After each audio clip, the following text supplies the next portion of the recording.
Hi friends, నేను మీ నమస్తే నారాయణ.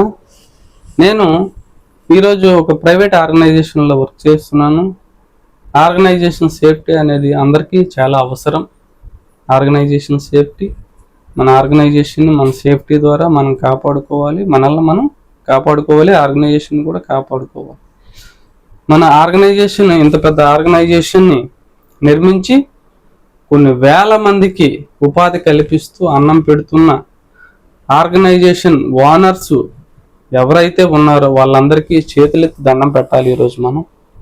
ఎందుకంటే వాళ్ళు పెద్ద పెద్ద ఆర్గనైజేషన్స్ నిర్మించి ఎన్నో వేల మందికి, లక్షల మందికి ఉపాధి కల్పిస్తున్నారు.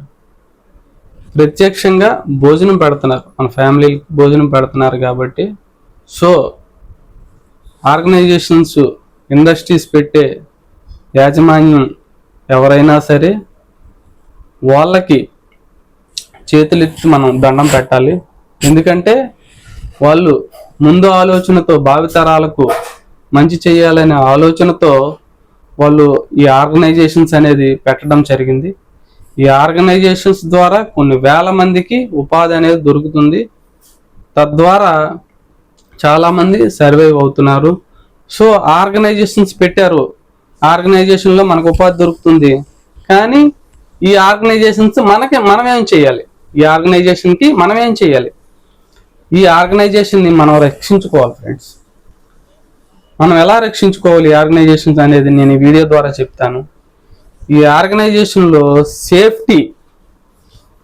సేఫ్టీ ఏవైతే ఉంటాయో సేఫ్టీ పాటించడం ద్వారా ఆర్గనైజేషన్ మనం కాపాడుకుంటాం.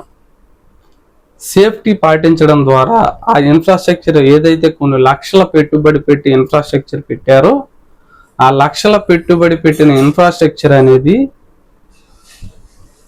మనం రోజు పని చేసుకోవడానికి అనేది ఉపయోగపడుతుంది.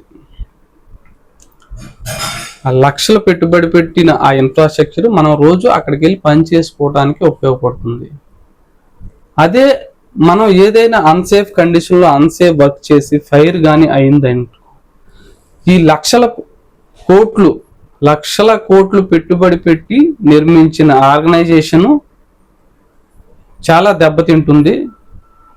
ఆ తరువాత పరిణామాలు, ఆ యాక్సిడెంట్ ఏదైతే జరిగిందో ఆ యాక్సిడెంట్ జరిగినప్పుడు కొన్ని ప్రాణాలను కూడా మనం వదులుకోవాల్సి ఉంటుంది.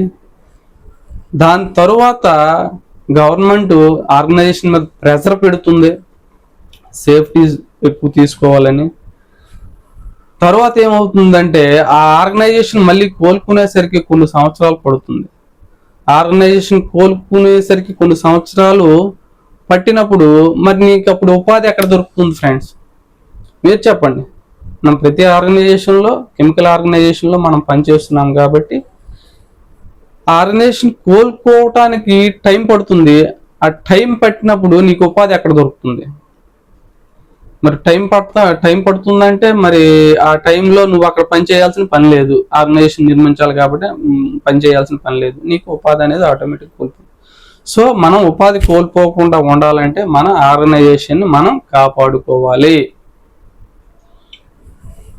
ఇప్పుడు ఆర్గనైజేషన్స్ పెట్టి కొన్ని వేల మందికి ఉద్యోగాలు, కొన్ని లక్షల మందికి ఉద్యోగాలు కల్పిస్తూ ఫార్మా ఇండస్ట్రీలో కొన్ని వేలకి మందికి, కొన్ని లక్షల మందికి ఉపాధి కల్పిస్తూ ఉన్న ఆర్గనైజేషన్స్ ఓనర్స్ ఎవరైతే ఉన్నారో వాళ్ళందరికీ చేతులెత్తి దండం పెట్టాలి. వాళ్ళు ముందు చూపుతో, ముందు ఆలోచనతో ఆర్గనైజేషన్స్ పెట్టారు కాబట్టి మనకి అక్కడ ఉపాధి అనేది దొరుకుతుంది. గవర్నమెంట్ కూడా ఇలా ఆర్గనైజేషన్స్ పెట్టి ఉపాధి కల్పించే వాళ్ళ గురించి కొన్ని ప్రోత్సాహకాలు కూడా అందించాలని నేను కోరుకుంటున్నాను. అదేవిధంగా ఆర్గనైజేషన్లో పనిచేసే ప్రతి ఒక్కరు రెస్పాన్సిబిలిటీ తీసుకోవాలి. సేఫ్టీ కరెక్ట్గా పాటించాలి. సేఫ్టీ కరెక్ట్గా పాటించినట్లయితే యాక్సిడెంట్స్ అనేవి అవ్వు. యాక్సిడెంట్స్ అనేవి లేకుండా మనం చేసుకోవచ్చు.